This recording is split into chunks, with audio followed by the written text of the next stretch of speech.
അവസാനത്തെ യൂണിറ്റിലെ അവസാനത്തെ ചാപ്റ്ററാണ് ക്രൈം ആൻഡ് പണിഷ്മെന്റ് എന്ന് പറഞ്ഞ RK നാരായണന്റെ ഷോർട്ട് സ്റ്റോറി. ഈ ഒരു ചാപ്റ്ററിൽ നിന്ന് ഏറ്റവും പ്രധാനപ്പെട്ട കുറച്ച് ക്വസ്റ്റ്യൻസ് എന്താണെന്നുള്ളതും അതുപോലെ തന്നെ ഏറ്റവും പ്രധാനപ്പെട്ട കുറച്ച് എക്സാം പോയിന്റുകൾ എന്തൊക്കെയാണെന്നുള്ളതും ആണ് നമ്മൾ ഈ ഒരു വീഡിയോയിൽ ഡിസ്കസ് ചെയ്യാൻ പോകുന്നത്. ഒന്നാമതായിട്ട് നമുക്ക് അഡ്വൈസ് ആൻഡ് സജഷൻസ്. മൊത്തത്തിൽ ഈ ഒരു ചാപ്റ്ററിന് ഈ ഒരു യൂണിറ്റ് തന്നെ ചോദിച്ച് കാണാറുള്ള ഒരു ടൈപ്പ് ഓഫ് ക്വസ്റ്റൻ ആണ് അഡ്വൈസ് കൊടുക്കാൻ അല്ലെങ്കിൽ സജഷൻസ് കൊടുക്കാറുള്ളത്. പക്ഷെ അതൊരു മോറലേക്ക് ഒരു ഗ്രാമർ ക്വസ്റ്റൻ ആണ്. എന്നാലും ഞാൻ പറഞ്ഞതേ ഉള്ളൂ. റിപ്പോർട്ടിംഗ് കോൺവെർസേഷൻ ആണെന്നുണ്ടെങ്കിലും അത് മോറലേക്ക് ഒരു ഗ്രാമർ ക്വസ്റ്റൻ ആണ്. പിന്നെ ക്യാരക്ടർ സ്കെച്ച് ആണ് നിങ്ങൾ പഠിച്ചു കൊണ്ടൊരു മറ്റൊരു ക്വസ്റ്റ്യൻ. ടീച്ചറുടെ അല്ലെങ്കിൽ ഇതിൽ ടീച്ചറായിട്ട് വരുന്ന ഇയാളുടെ ക്യാരക്ടർ സ്കെച്ച് ഏറ്റവും കൂടുതൽ ചോദിക്കാൻ ചാൻസ് ഉള്ള ഒരു ക്വസ്റ്റൻ ആണ്. മറ്റൊന്ന് പാരഗ്രാഫ് റൈറ്റിംഗ് ആണ്. അത് ഇതിന്റെ ടൈറ്റിൽ റെലവൻസ് ആണ്. മൊത്തത്തിൽ ഈ ഒരു യൂണിറ്റ് തന്നെ എപ്പോഴും ചോദിച്ച് കാണാറുള്ളതാണ് ടൈറ്റിൽ റെലവൻസ്. അതിപ്പോൾ this is going to hurt just little bit ആണെന്നുണ്ടെങ്കിലും നമ്മുടെ ഒന്നാമത്തെ വൺ ആക്ട് പ്ലേ ആയിട്ടുള്ള പോസ്റ്റ് ഏർലി ഫോർ ക്രിസ്മസ് ആണെങ്കിലും ഈ ഒരു ചാപ്റ്റർ എന്നാണെന്നെങ്കിലും എപ്പോഴും ചോദിച്ച് കാണാറുണ്ട് ഈ ടൈറ്റിൽ റെലവൻസ്. അതുപോലെ തന്നെ ഇതിൽ യൂസ് ചെയ്തിരിക്കുന്ന ഹ്യൂമർ ആൻഡ് സർക്കാസം എത്രത്തോളം ആണെന്നുള്ളതൊക്കെ എപ്പോഴും ഒരു പാരഗ്രാഫ് റൈറ്റിംഗ് അല്ലെങ്കിൽ ചിലപ്പോൾ റൈറ്റപ്പ് ആയിട്ട് ചോദിക്കാറുണ്ട്. കോർപ്പറൽ പണിഷ്മെന്റ് അല്ലെങ്കിൽ കുട്ടികളെ ഈ ശാസിച്ച് കുറച്ചൊക്കെ അടിച്ച് വളർത്തുക എന്നുള്ളതിനെ കുറിച്ചിട്ട് ഇടയ്ക്കൊക്കെ നമ്മളോട് കോർപ്പറൽ പണിഷ്മെന്റിനെ കുറിച്ചിട്ട് നമുക്ക് ഇത് ചോദിക്കാറുണ്ട്.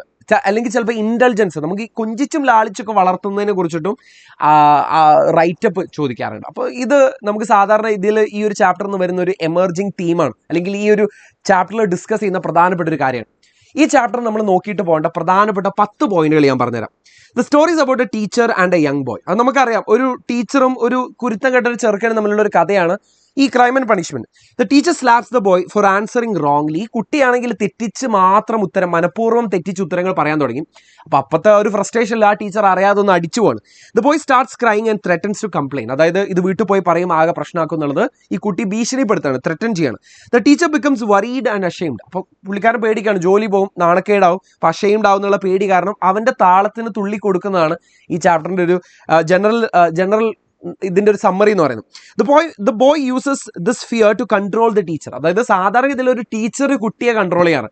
ഇതേ ഒരു കാര്യം, അതായത് അവനെ അടിച്ചു അത് വീട്ടിൽ പറയുന്നുള്ള ആ ഒരു റീസൺ എടുത്തുകൊണ്ട് അവന് ഈ ടീച്ചറെ കൺട്രോൾ ചെയ്യുന്നതാണ് ശരിക്കും ഇതിലുള്ളൊരു ഹ്യൂമർ എന്ന് പറയുന്നത്. He asks for stories instead of sums. അതായത് പുള്ളിക്കാരൻ മാത്സ് ആണ് അവിടെ പഠിപ്പിക്കുന്നത്. അപ്പോൾ മാത്സ് പഠിപ്പിക്കുന്നതിന്റെ പകരം അയാളെ കൊണ്ട് ഭീഷണിപ്പെടുത്തി കഥകൾ പറയിപ്പിക്കുന്നതാണ് ഇതിലുള്ളൊരു funny element. The teacher has to obey the boy's demand. അയാൾക്ക് വേറെ വഴിയൊന്നുമില്ല, അവന്റെ ഇത്തരം കുരുത്തക്കേടുകളെ ഒബേ ചെയ്യുക അല്ലെങ്കിൽ അനുസരിക്കാന്നല്ലാതെ വേറെ വഴിയൊന്നുമില്ലാതെ അയാൾ അവന്റെ താളത്തിന് തുള്ളി കൊടുക്കുകയാണ്. The parents think the boys Innocent and sweet. പക്ഷെ ഈ പാരന്റ്സിനെ സംബന്ധിച്ചിടത്തോളം അങ്ങനെ ഒരു നല്ലൊരു മോൻ അല്ലെങ്കിൽ ഒരു എന്താ പറയാ, ഒരു സ്വീറ്റ് ആൻഡ് ഇന്നസെന്റ് ആയിട്ടുള്ള നിഷ്കളങ്കനായുള്ള ഒരു എൻ്റെ പാവം മോൻ എന്നുള്ള രീതിയിലാണ് ഈ പാരന്റ്സ് കാണുന്നത്. പക്ഷേ ഇവന്റെ ശരിക്കുള്ള കുരുത്തക്കേടുകൾ നമ്മൾ ആസ് റീഡേഴ്സും ഈ ടീച്ചർ മാത്രമേ കാണുന്നുള്ളൂ. The story shows the problem of over pampering children. അതായത് കുട്ടികളിങ്ങനെ ഇന്റലിജൻസ് എന്ന് നമ്മൾ പറയാം, അതായത് അമിതമായിട്ട് കൊഞ്ചിച്ച് ലാളിച്ച് വളർത്തുന്ന സമയത്ത് നമ്മൾ ഈ കൊഞ്ചിച്ച് വഷളാക്കി എന്നൊക്കെ പറയില്ലേ, അതിന്റെ ഉത്തമമായ ഉദാഹരണമാണ് നമുക്ക് ഇതിൽ കാണാൻ പറ്റുന്നത്. It is A humorous satire എന്ന് വെച്ചാൽ എന്താണ്, ആക്ഷേപഹാസ്യത്തിലാണ് ഓൺ പണിഷ്മെന്റ് ആൻഡ് പാരന്റിങ്. അതായത് ചില സമയത്ത് നമ്മൾ ഒരു നുള്ളു കൊടുക്കേണ്ടടുത്ത് നുള്ളു കൊടുക്കണം എന്നുള്ളതും അത് കൊടുത്തില്ല എന്നുണ്ടെങ്കിൽ ഇങ്ങനെ ഓവർ പാമ്പർ ചെയ്ത് കഴിഞ്ഞാൽ എന്ത് സംഭവിക്കും എന്നുള്ളതിന്റെ ഒരു റിയാലിറ്റിയാണ് ഈ ഒരു ചാപ്റ്റർ നമുക്ക് കാണിച്ചത്.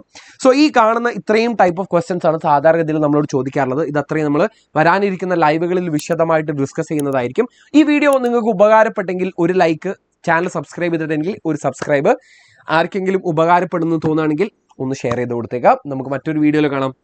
ബൈ.